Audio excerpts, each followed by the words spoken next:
Hi, my name is Melissa Granke from OhioCarGirl.com. I'm making this video for you if you're looking to buy a car or maybe even been turned down trying to buy a car and you have rough credit. Let's face it, life happens, things happen, and you've got to get back on the road to rebuild and reestablish. Here's some tips on what it's going to take to get approved. First question, are you working and do you have a source of income coming in? That's going to be an absolute requirement. Keep in mind that most banks will not accept temporary services even if you've worked there for a long time. They also don't consider things like unemployment benefits. So for the most part, you're going to have a W-2, a 1099, a pay statement, and if you do get paid under the table, make sure that you deposit your money into a checking account, even if you just put it in and take it right back out, because you have to have some kind of paper trail to show the income coming in. So the second question is, when you add up all of your income for the month, do you make an average of at least $2,000 a month? And this is gross income, so before taxes, before you pay for insurance, before your 401k deductions, anything like that, your gross pay at least $2,000 a month.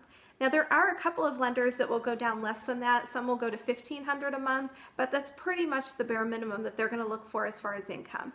If your income is less than $1,500 a month, most likely you're going to need a cosigner or need to get some more income before you're able to qualify for a loan on your own. And the third question I always ask is sort of a two-part. First, do you have a trade-in? If you have a vehicle that you can trade in, even if it's an old junker that's maybe only worth $500, the banks in most cases are going to give you credit when they consider your approval if you currently have a vehicle, because they know you're relying on having transportation currently, so you'll need to make the payments on your new vehicle so that you have transportation to get to where you need to go. Second part of this is, if you had to, could you come up with $500 or $1,000 to put down? When you've had some bumps in the road with credit, not judging, it's just a riskier loan. The bank's looking at their risk. If you can show $500 or $1,000 down, oftentimes that's the difference between an approval and a turn down, because the bank sees that you have the resources to come up with the down payment, so they feel comfortable that you'll be able to make the monthly payments. The other thing it does is cover your taxes. Think about it, if you buy a vehicle and you put no money down, you're not only financing the vehicle, but you're also financing your taxes and any related fees that you have in your state. So the bank doesn't want to finance the car plus the taxes plus the fees.